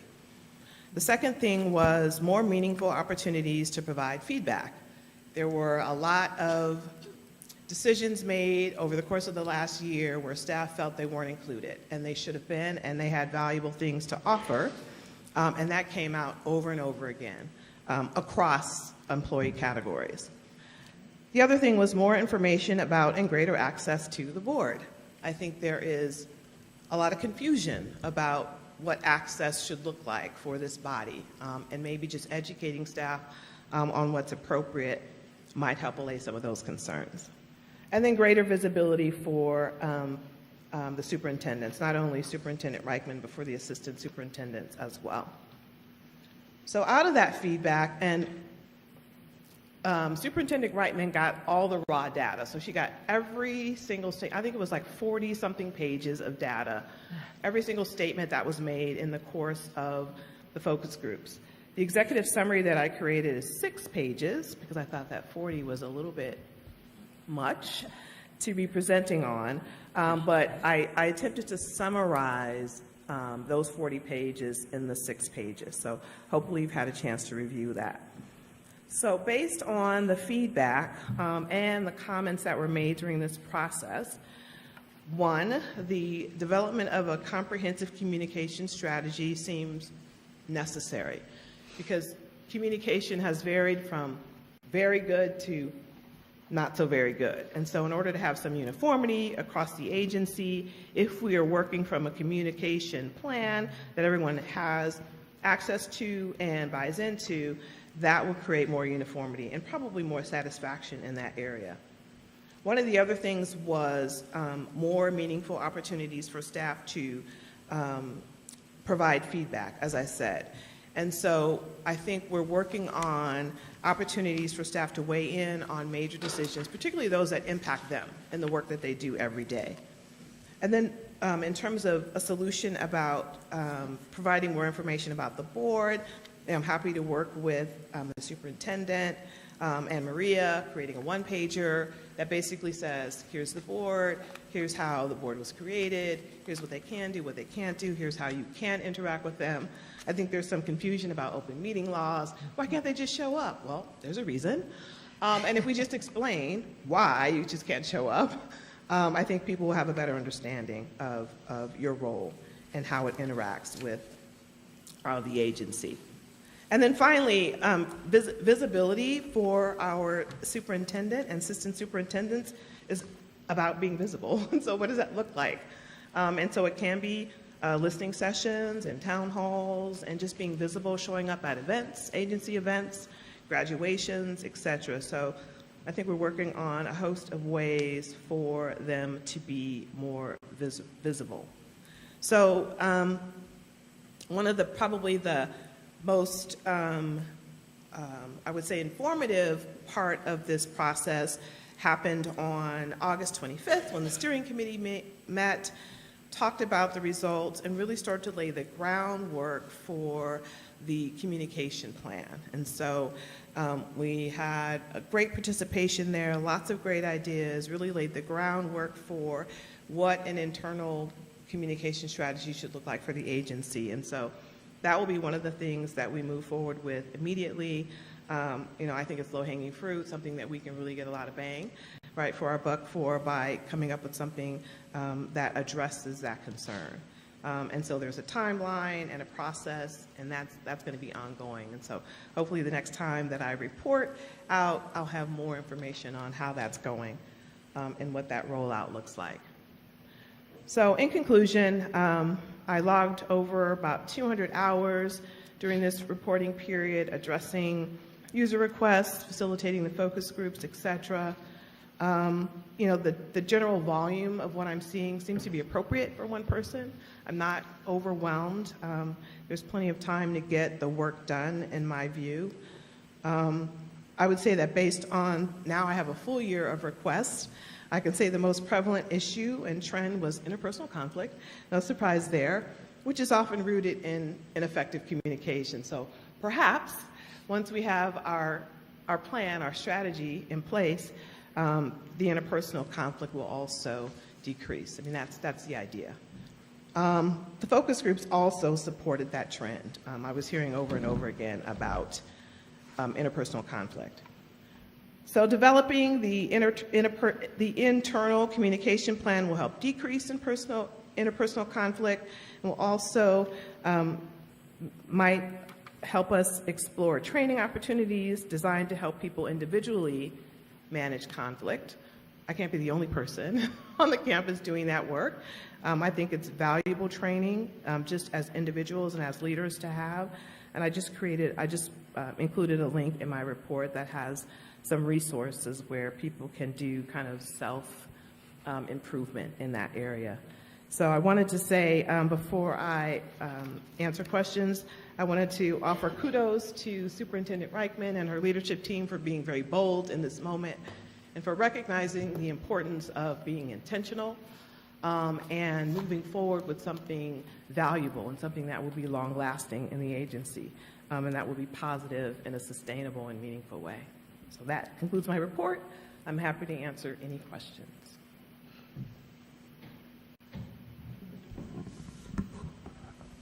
Thank you. It's a great report. Very, very thorough. Thank you. The interpersonal conflict, no, those would be people that use the request form out of the dozen that have, and so maybe 3 or 4 folks are. Did you actually provide mediation? It doesn't always require mediation. I did in a few instances, Okay. but sometimes it's a conversation about how to have the conversation, right? So I'm hitting a brick wall. I have to work with this person. Give me some strategies that I can use to be a better communicator. And that falls a little bit short of facilitation and Okay. mediation, but can be as effective. Okay. And I do recognize communication for some reason is becoming more difficult, and even with having more modes to communicate, so I'm not surprised that you find that as one of the primary goals that people are seeking. So I appreciate that, and it's not can't be done in a vacuum. You're right. So. Absolutely.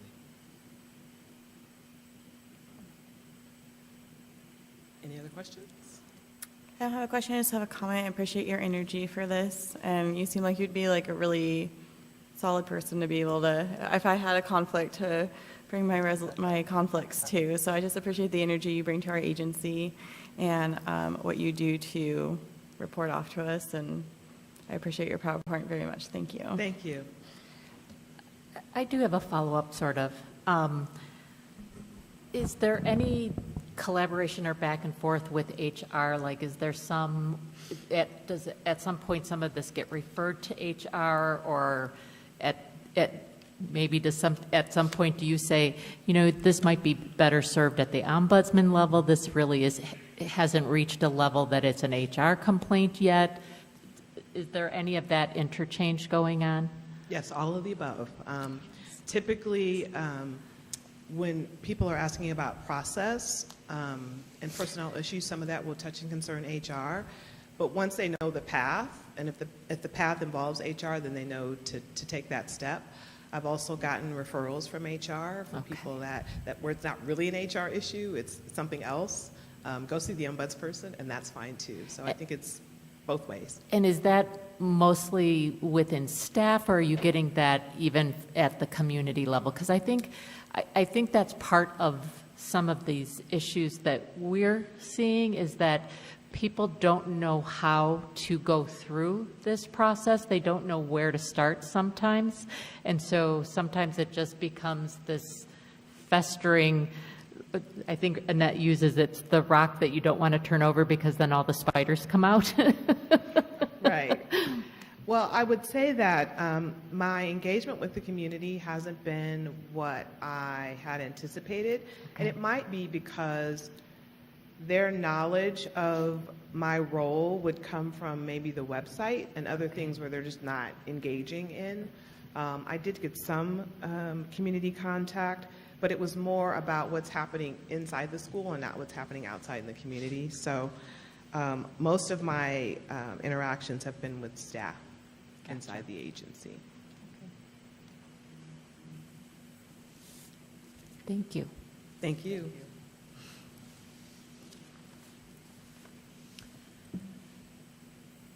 All right, moving on to agenda item 8.01, call to the public for non-agenda items. We have one public comment on a non-agendized item, and it was submitted through our website. So it's posted there, or it's in board docs. Awesome. Okay, moving on to agenda item 8.02, agenda items for the next regular board meeting. I have a couple. Previously, the board would have time on the agenda after the board meeting started for some information items, and so I would like to reinstate that. And I am hoping that at the next meeting, we could have our Assistant Attorney General do an information session on open meeting law. I think that would be a great one to start with. I think it's something that should be reviewed. I will wait for Annette. And maybe at the meeting after that, we could have the ombudsman do a presentation regarding her services at the information session. And then a second agenda item, I would like to have the Assistant Attorney General here to possibly have a discussion and go into an executive session regarding the case that we have been provided with.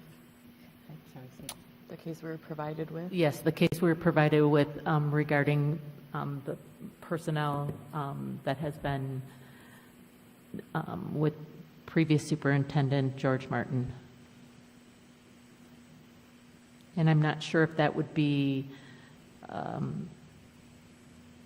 Michelle or if that would be Deb.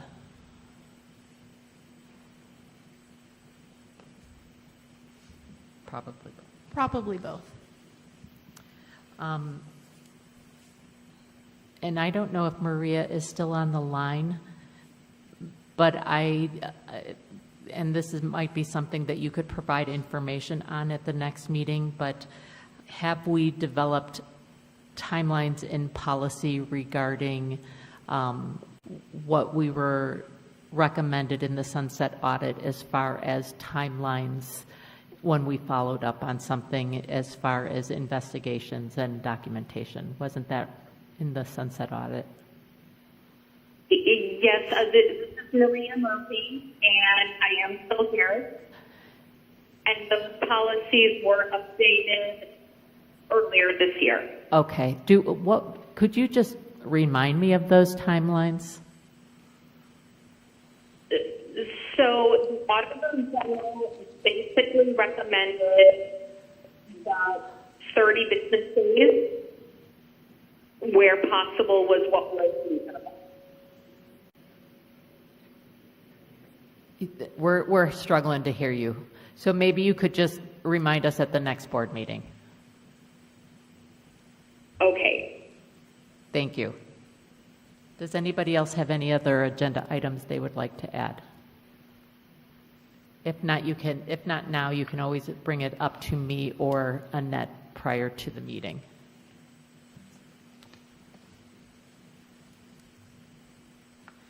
Okay, moving on to agenda item 9.01, action item adjournment. This is Lynn. Yes, Lynn. I move to adjourn this meeting. Do I have a second? I'll second that. All those in favor say aye. Aye. Any opposed? Aye. This meeting is adjourned at 6:13 p.m. Thank you, everybody, and I appreciate everybody in the audience for attending tonight. Thank you.